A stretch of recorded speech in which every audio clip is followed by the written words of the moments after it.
Assalamualaikum warahmatullahi wabarakatuh. Alhamdulillahirabbil alamin wassalatu wassalamu ala asyrafil mursalin sayyidina wa maulana Muhammadin wa ala alihi wa ashabihi ajmain amma ba'du.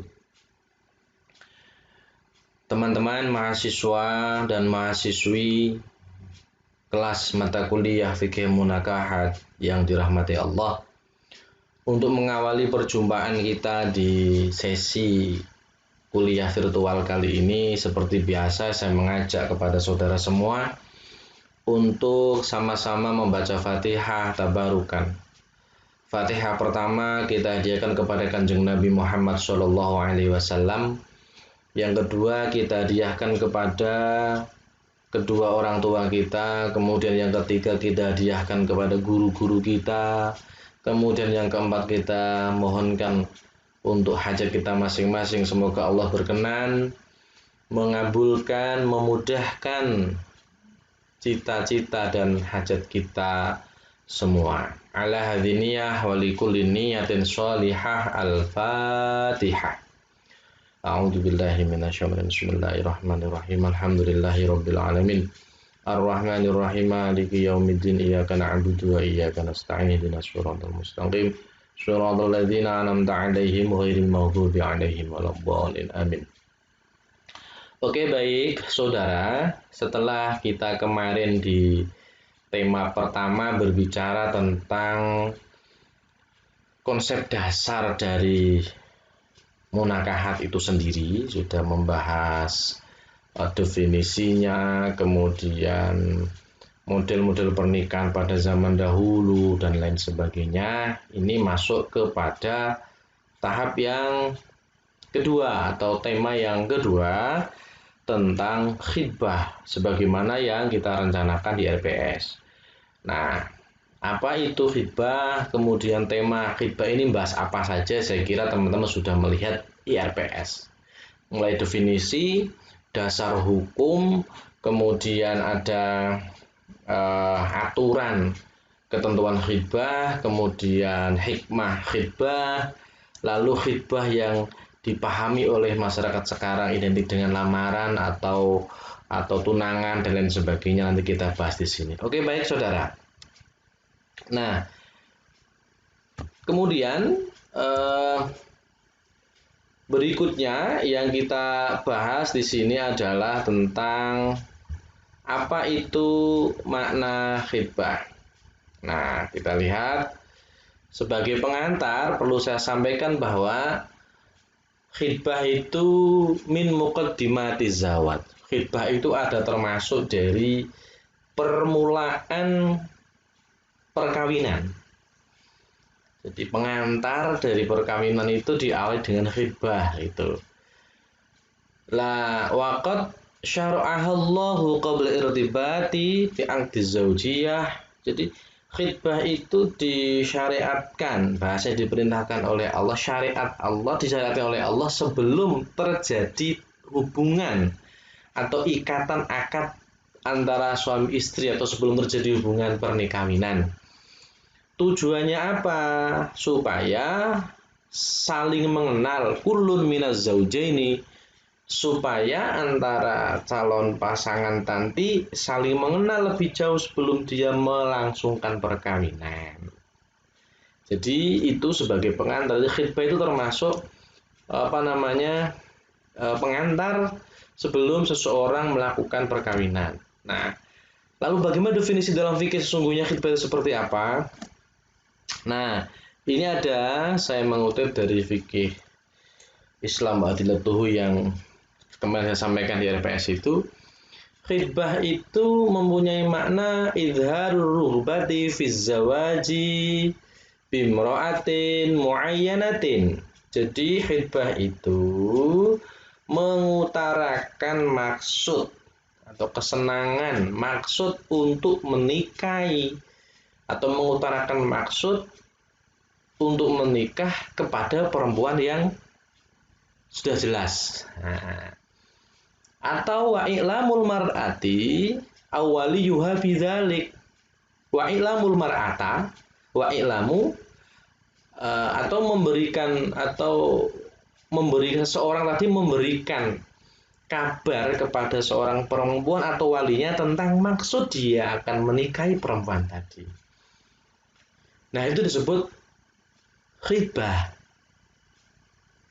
Nah, ada kalanya khitbah ini disampaikan langsung oleh orang yang mengkhitbah atau biwasitati ahli atau dengan perantara orang lain. Nah, itu khitbah. Jadi, khitbah itu dimaknai sebagai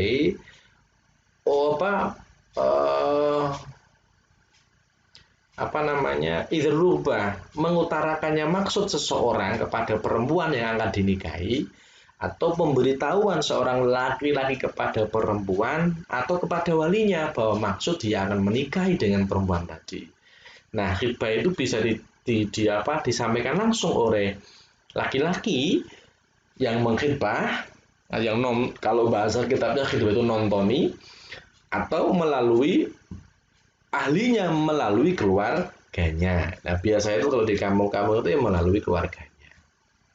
Nah, definisi berikutnya, khitbah dimaknai sebagai proses awal yang harus dilakukan oleh masing-masing pihak, baik laki-laki maupun perempuan, untuk menyampaikan keinginan menikah berdasarkan tata cara yang berlaku secara umum dengan penuh kesadaran sebelum terjadi perkawinan. Jadi kalau definisi yang nomor 2 ini merupakan kegiatan awal yang dilakukan oleh masing-masing pihak, baik laki-laki maupun perempuan, untuk apa? Untuk menyampaikan keinginan menikah berdasarkan tata cara yang berlaku di masyarakat dengan penuh kesadaran. Jadi dalam definisi kedua ini bisa jadi artinya sama-sama menginformasikan begitu. Tapi pada prinsipnya khitbah itu adalah proses yang dilalui oleh seseorang sebelum dia melangsungkan perkawinan. Nah, ini khitbah. Lalu ada nggak dasar hukum khitbah? Ada. Dasar hukum khitbah yang pertama ini kita lihat ada di surat Al-Baqarah ayat 235 yang berbunyi Bismillahirrahmanirrahim. Wala junaha 'alaikum fi ma'radtum bihi min khitbatin nisa aw aqnantum fi anfusikum. 'Alimallahu annakum satadhkurunahunna walakin la tu'iduhunna sirran illa an taqulu qawlan ma'rufa. Jadi ayat ini memberikan informasi atau yang digunakan landasan dasar sebagai bentuk bahwa ada proses yang dilalui sebelum seseorang itu melakukan perkawinan, yaitu apa? Khitbah, meminang. Artinya ayat ini tidak ada dosa bagimu meminang wanita-wanita dengan sindiran atau menyembunyikan dalam hatimu. Allah Subhanahu wa Ta'ala mengetahui bahwa kamu akan menyebut-nyebut mereka, daripada itu janganlah kamu mengadakan janji kawin dengan mereka secara rahasia, kecuali sekedar mengucapkan kepada mereka perkataan ma'ruf. Jadi dari ayat ini dipahami adanya proses sebelum seseorang melakukan pernikahan, yaitu apa? Khitbah. Baik secara sindiran, artinya tidak secara terang-terangan, ataupun bisa jadi sebaliknya. Nah, kira-kira begitu. Jadi ini Al-Baqarah ayat 235. Ada hadis Nabi yang berbicara atau yang digunakan landasan oleh ulama dalam menentukan ketentuan khitbah. Yang pertama adalah hadis yang diceritakan dari Abu Hurairah dari Nabi Muhammad SAW. Nabi bersabda, la yakhtubur rajulu ala khitbati akhihi hatta ayankiha aw yatruk. Nabi bersabda, seseorang tidak diperkenankan mengkhitbah perempuan yang sudah dikhitbah oleh saudaranya, sehingga terjelas itu dinikahi apa ditinggalkan. Diriwayatkan Imam Bukhari. Jadi Nabi bersabda tentang larangan seseorang mengkhitbah perempuan yang sudah dikhitbah oleh saudaranya, Sesama muslim tentunya. Sebelum ada kejelasan ini dinikahi apa ditinggalkan. Nah, ini kan bukti bahwa ada khitbah gitu kira-kira. Yang kedua adalah diceritakan dari Muhammad bin Muslimah. Muslimah apa ini? Ya dari hadis yang diceritakan dari Muhammad.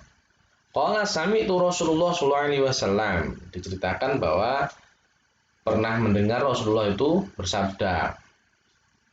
Yang intinya adalah ketika Allah menjadikan atau membuka hati atau menjatuhkan kesenangan dalam hati terhadap seseorang untuk mengkhitbah perempuan, fala ba'sa, maka tidak ada dosa atau tidak dilarang untuk melihat perempuan itu.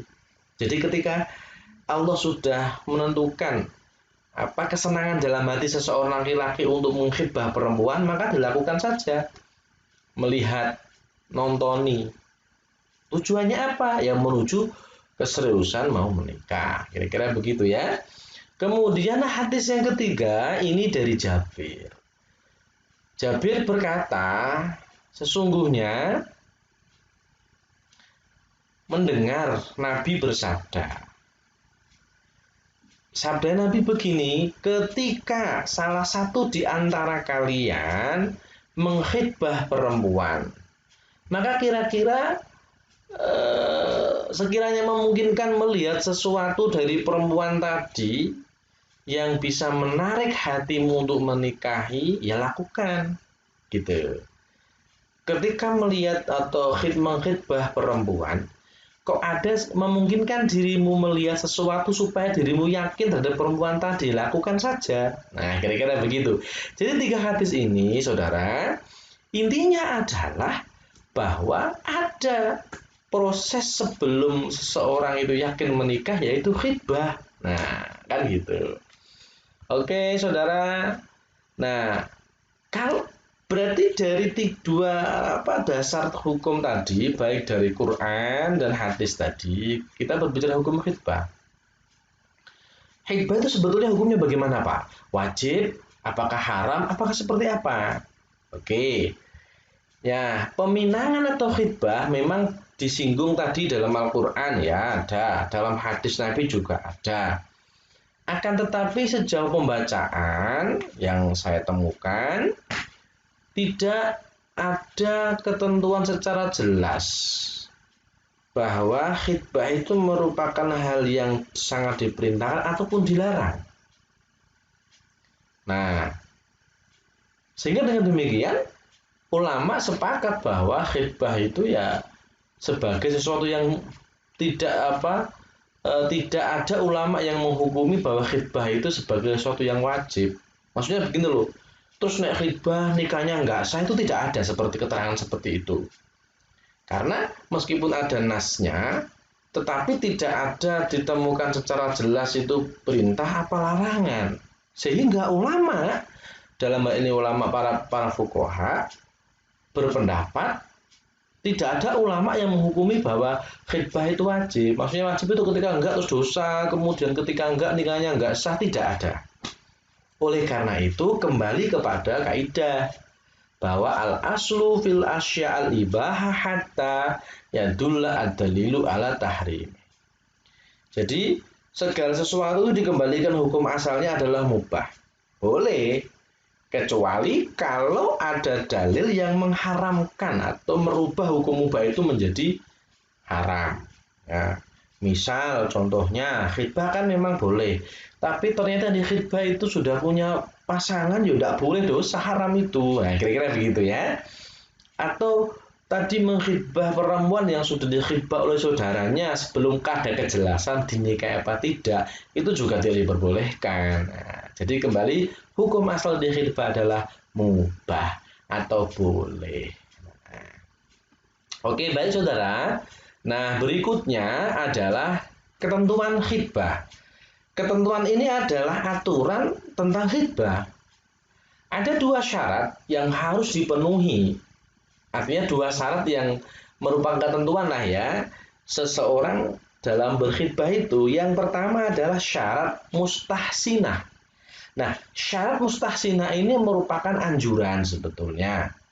Anjuran yang diperuntukkan bagi laki-laki yang hendak meminang agar meneliti perempuan yang akan dipinang sebelum melangsungkan peminangan. Lah, syarat mustahsinah bukan syarat wajib, nih enggak ya enggak apa-apa begitu, tapi sangat dianjurkan bagi laki-laki. Ketentuannya syarat mustahsinah ini laki-laki sebelum melangsungkan khidbah kepada perempuan, anjurannya apa? Oh, dilihat dulu satu. Wanita yang dipinang hendaknya sekufu atau sejajar dengan laki-laki yang meminang. Nah, kufu atau kafaah nanti besok ada bahasan tersendiri di bab lain ya, di tema yang telah kita susun di RPS. Anjurannya tadi sepadan lah kira-kira begitu. Ya, gampangnya misalnya Anda itu S1, nah cari pasangan setidaknya S1 lah kira-kira begitu. Contoh gambarannya. Kalau tema kufu secara komplit nanti kita bahas di bab berikutnya ya. Yang kedua, dianjurkan wanita yang memiliki sifat kasih sayang dan peranak. Mengkhidbah perempuan dianjurkan bagi laki-laki yang memang punya sifat kasih sayang, punya sifat yang baik, punya karakter yang bagus, kemudian subur gitu. Saya kira ini berangkat dari hadis Nabi, menikahi perempuan al-walud al-wadud akan gitu, menyenangkan, baik dan juga subur. Yang ketiga, dianjurkan meminang perempuan atau wanita yang jauh hubungan kerabatnya dengan laki yang meminang. Ya, meminang itu sebaiknya dengan perempuan yang jauh hubungan kerabat karena khawatir jangan-jangan ada hubungan, entah itu hubungan rodoah atau musuharu yang tidak ketahuan, kira-kira begitu. Maka dianjurkan kepada laki-laki meminang perempuan yang jauh hubungannya. Gitu. Maka ada guyonan, wis konco cilik, konco dolanan, sekolah ya sekelas sakelas, kuliah bareng, lu nih kok dadiin bojone. Nah itu kan terlalu dekat ya, meskipun tidak apa-apa, tapi kan ini hanya bersifat anjuran ya, perempuan yang jauh hubungannya dengan laki-laki. Yang keempat, mengetahui keadaan akhlak dan keadaan lain jasmani atau fisik dan lain sebagainya. Ini anjuran bersifat karena syarat mustahsinah. Yang kedua adalah syarat lazimah. Syarat lazimah ini adalah syarat yang wajib dipenuhi sebelum pemindahan dilakukan. Kalau mustahsinah ini sifatnya anjuran, tapi kok lazimah wajib dilakukan sebelum seseorang atau laki-laki berjalan atau meminang, melamar atau mengkhidbah perempuan. Apa? Satu, dicek dulu nih perempuannya tidak berada dalam ikatan perkawinan sekalipun telah lama ditinggal oleh suaminya. Perempuan, Mas, yang akan kamu khidbah itu dia ini statusnya seperti apa? Perawan kah? Atau sudah bersuami kah? Atau janda kah? Itu penting. Jadi jangan asal itu perempuan nggak punya suami dilamar, tidak. Dipastikan dulu keadaan dari si perempuan itu. Jangan-jangan masih sah istri orang lain. Ya nggak boleh. Nah, kira-kira begitu ya. Kemudian yang kedua, dipastikan dulu tidak diharamkan untuk menikah secara syarak. Tidak ada halangan secara syarak bahwa laki-laki ini menikah dengan perempuan yang akan dikhidbah. Nah, nanti kita di belakang berbicara tentang bab larangan perkawinan. Ada larangan yang bersifat mu'akkad atau mu'abbad. Nah, contoh nomor 2 ini tidak diharamkan untuk menikah secara syarak. Lho wong genah dulure, adik atau Mbak Yune atau saudara sepersusuan itu tidak boleh dikhidbah karena itu haram dinikahi. Kira-kira begitu ya. Kemudian yang ketiga, perempuan yang dikhidbah itu tidak sedang dalam masa iddah, tidak boleh. Karena ada ketentuan lain, perempuan yang dikhidbah masa itu tidak diperbolehkan. Memang ada sebagian yang berpendapat khidbah secara kinayah boleh, secara sharih tidak boleh. Tapi ada pendapat lain yang mengatakan sebaiknya tidaklah menghormati baik itu masa iddah karena meninggal maupun masa iddah karena cerai talak. Jadi ada ketentuannya, ada syarat mustahsinah dan syarat lazimah bagi laki-laki yang akan mengkhidbah perempuan. Oke, baik saudara. Nah, berikutnya ada tata cara.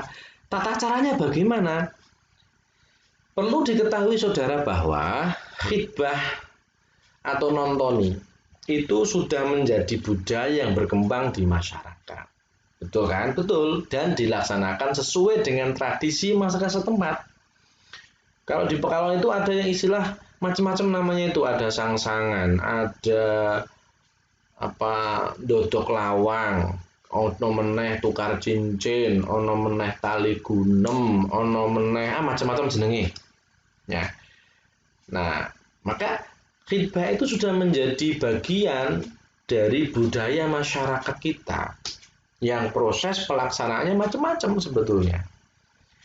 Misalkan di antara pihak laki-laki yang mengajukan pinangan kepada pihak perempuan, pihak calon mantan laki-laki datang ke rumah perempuan menunjukkan maksud bahwa si A ini senang si B dan akan serius menikah.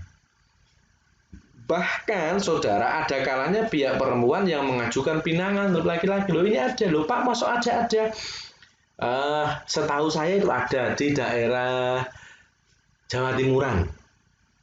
Bahkan tidak Jawa Timur, di Sedan, Rembang itu ya ada. Di Tuban, saya dulu punya tetangga yang laki-laki tetangga saya, kemudian perempuan Tuban. Loh, itu perempuannya bahasa sananya ngelamar gitu loh, khitbah ke laki-lakinya, datang bawa barang-barang, kira-kira begitu. Ini bagian dari tradisi. Hal ini dilakukan agar memberikan kesempatan pada masing-masing calon, baik suami maupun istri, untuk menimbang dan memilih pendamping hidup yang sesuai dengan harapan. Syariat menetapkan aturan-aturan tertentu dalam pelaksanaan peminangan ini. Salah satunya adalah melihat calon pasangan. Meskipun tadi kemudian khitbah prakteknya dipraktekkan sesuai dengan kebiasaan dan tradisi masyarakat yang ada, saudara, ada yang laki-laki mengkhitbah perempuan atau sebaliknya, memang ini sebagai fasilitas atau sebagai media agar masing-masing pihak tadi saling mengenal, saling tahu lebih jauh, begitu kira-kira.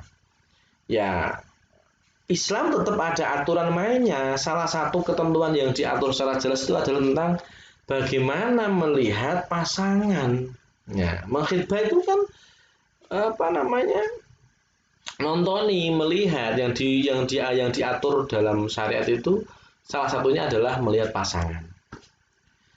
Ada hadis Nabi yang berbicara tentang ini dari Jabir. Rasulullah bersabda, ketika salah satu di antara kalian mengkhitbah perempuan, maka ketika kalian itu mampu melihat sesuatu yang kemudian menjadikan Anda itu tertarik, maka nikahi. Tertarik untuk menikahi, ya lakukan. Nah, ini kan secara kontekstual hadis ini berbicara tentang kebolehan melihat perempuan yang akan dinikahi. Kalau kamu mengkhitbah perempuan dan kamu bisa melihat sesuatu yang menjadikan kamu menikahi dia, maka lakukan. Nah, kan gitu. Lalu batasannya melihat seperti apa, Pak Ali? Ya, kalau melihat calon itu ada ketentuannya begini. Ketentuan atau kadar diperbolehkannya melihat dalam hal khitbah bagi laki-laki terhadap perempuan. Yara aktsarul fuqaha annal khad ayanzura ila ma yurid. Jadi para fuqaha, kebanyakan fuqaha berpendapat sesungguhnya bagi laki-laki yang berkhitbah itu dibolehkan melihat perempuan yang dikhitbah. Apa yang boleh dilihat? Ilal wajihi wal kaffaini faqat. Yang boleh dilihat oleh laki-laki yang sedang mengkhitbah perempuan itu wajah dan kedua telapak tangan saja. Loh, kenapa demikian? Ada maksudnya.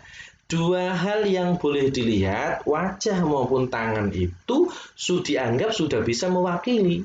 Karena sesungguhnya melihat wajah dan telapak tangan itu sebetulnya sudah menjadi hal yang bisa menarik, menilai tentang bisa kecantikannya, tentang keadaan badannya.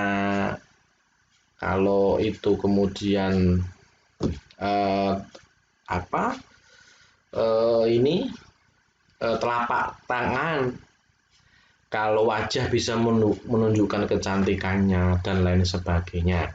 Jadi itu sudah bisa mewakili. Jadi ini ulama fikih sudah punya ukuran ya. Nah kalau melihat telapak tangan, ya kira-kira sudah bisa menilai ini anaknya orang yang pekerja keras apa tidak, kira-kira begitu. Melihat wajah ini itu cantik apa tidak. Jadi kebolehan melihat itu hanya wajah dan kedua telapak tangan. Meskipun ada yang berpendapat, misalkan madzhab Dhohiri, itu berpendapat seluruhnya boleh, gitu kira-kira.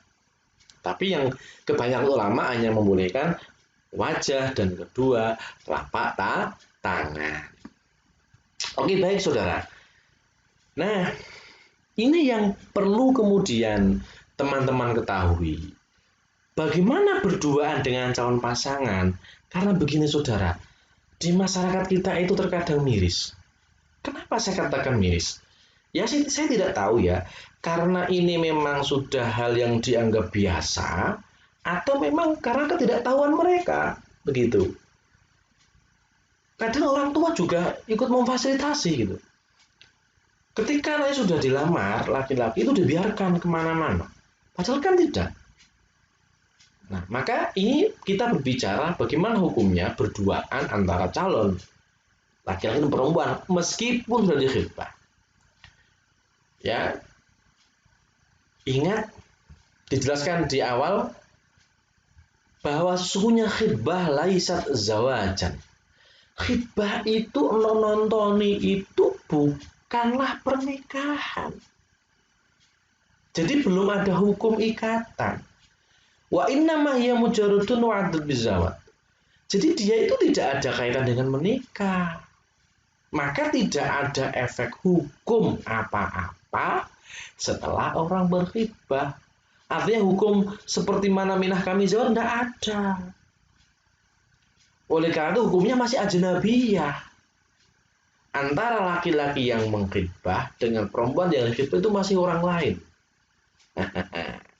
Perhatikan baik-baik. Ada hadis Nabi yang dituliskan di sini tentang khalwat dengan perempuan lain. Bahwa sendirian dengan perempuan lain atau berduaan gitu tidak disertai dengan mahram,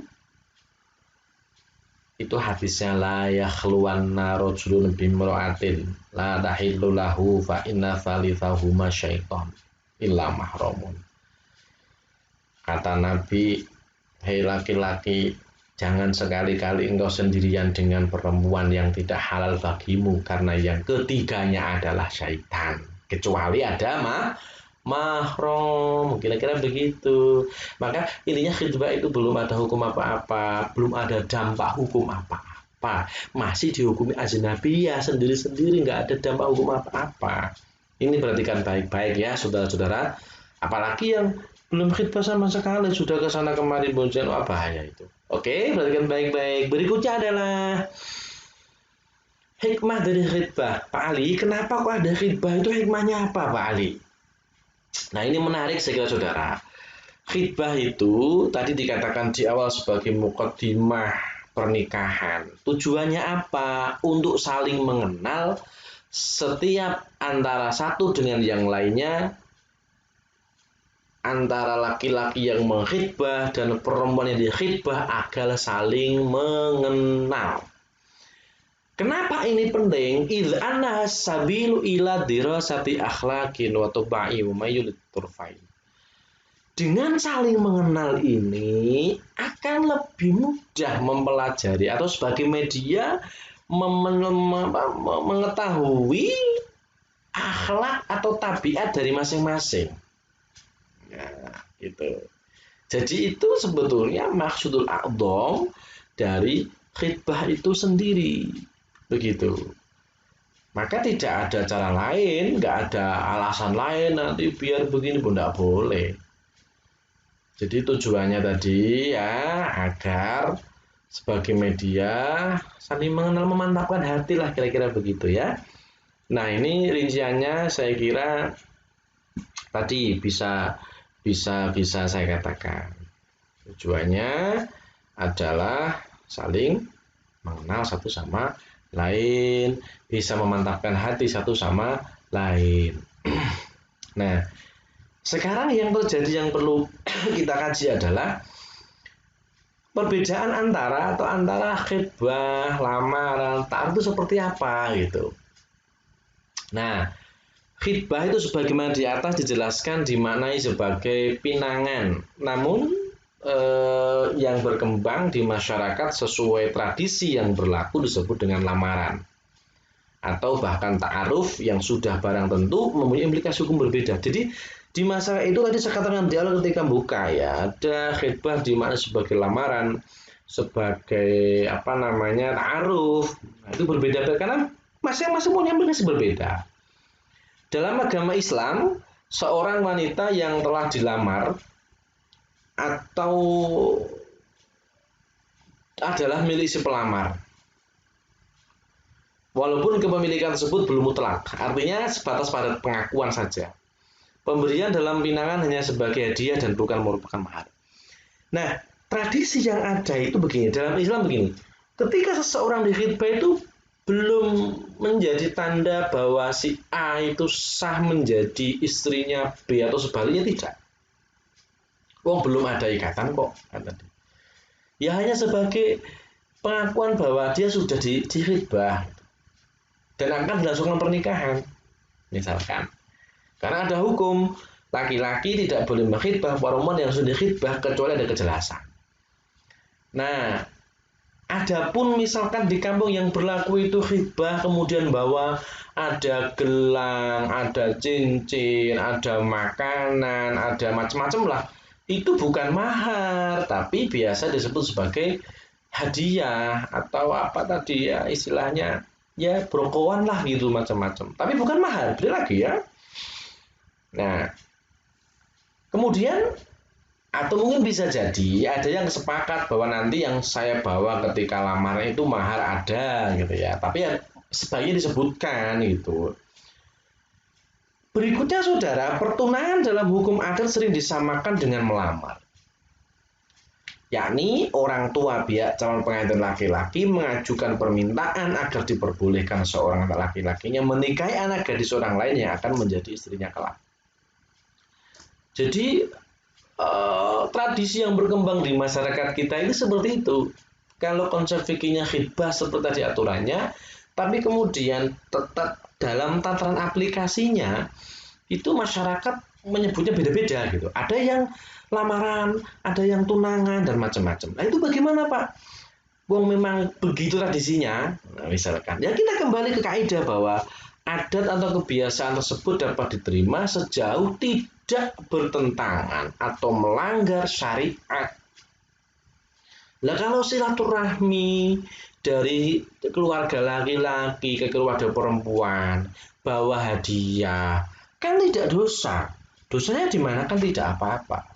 Kecuali kalau melanggar, ada maksiat di situ, kemudian setelah itu si laki-laki menganggap bahwa itu sebagai ikatan, tidak, itu nggak boleh. Jadi tradisi yang berkembang di masyarakat kita silakan dilakukan sejauh tidak bertentangan dengan syariat. Kira-kira begitu ya. Nah berikutnya adalah begini. Nah berikutnya adalah praktek ta'aruf yang berkembang di masyarakat itu bertujuan untuk saling mengenal kepribadian, latar belakang sosial, budaya, pendidikan, keluarga maupun agama. Tapi proses ta'aruf tadi itu yang diukur pertama adalah agama. Bagaimana agamanya, bagaimana akhlaknya itu menjadi tolak ukur utama, saudara, tidak yang lain. Batasan ta'aruf yang diartikan sebagai ritual pranikah mempunyai bentuk atau cara untuk mencapai suatu kesepakatan.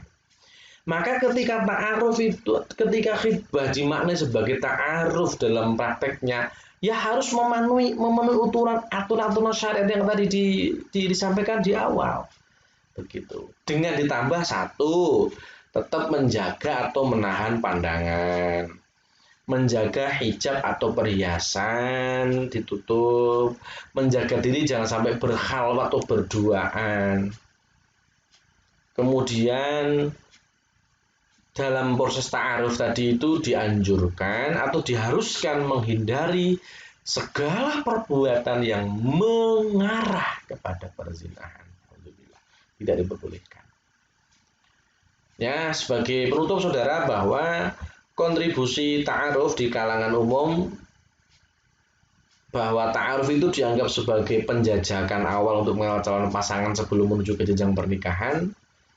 Dalam proses pelaksanaan ada adat tertentu yang harus ditaati dan pelaksanaan ta'aruf adalah ada perantara wali atau orang lain sebagai mediator. Selain itu, untuk menjaga dan membudayakan keteraturan syariat agama agar tidak hilang telan zaman di mana aturan agama dijadikan pedoman dalam melakukan tindakan. Jadi begini saudara, intinya adalah bahwa khitbah itu sebagai langkah awal seseorang sebelum memutuskan melangkah ke jenjang pernikahan. Ada aturan mainnya yang tidak boleh dilanggar. Meskipun khitbah itu bukan sebuah kewajiban, jadi menurut saya tadi mubah, boleh dilakukan, boleh tidak. Tapi sebaiknya dilakukan, tujuannya kan baik sih ya, agar saling mengenal antara satu dengan yang lain. Oke, baik saudara, saya kira begitu hikmah terakhir ya. Terakhir tadi sudah sedikit saya singgung bahwa khitbah itu satu wadah perkenalan antara dua belah pihak yang akan melaksanakan pernikahan. Keluarga besar laki-laki, keluarga besar perempuan akan saling mengenal. Dalam hal apa? Ya agama, akhlaknya, etika, sopan santun, kemudian hubungan sosialnya gitu. Yang kedua sebagai penguat ikatan perkawinan yang diadakan, yang nanti akan diadakan setelah itu. Jadi kalau melihat hikmahnya luar biasa. Meskipun ini bukan wajib, pandangan saya pribadi ya sebaiknya dilakukan dengan memenuhi ketentuan syariat. Nah, itu penting. Ya, mau apa namanya? Istilahnya apalah monggo. Tadi ada lamaran, ada tunangan dan macam-macam. Tapi intinya khitbah itu ya tadi ada ketentuan masing-masing, proses yang akan dilakukan oleh seseorang ketika akan masukkan perkawinan. Oke, baik saudara, saya kira demikian ya dari saya, sampai ketemu dan nanti seperti biasa silahkan video ini ditonton, dipahami, kemudian mencoba diresapi, ditulis apa yang penting atau diresum sesuai perintah pada setiap pertemuan. Saya kira begitu. Semoga Anda sukses selalu. Jangan lupa bagi lahir batin. Terima kasih. Wallahumma fiq ila qomit thoriq. Wassalamualaikum warahmatullahi wabarakatuh.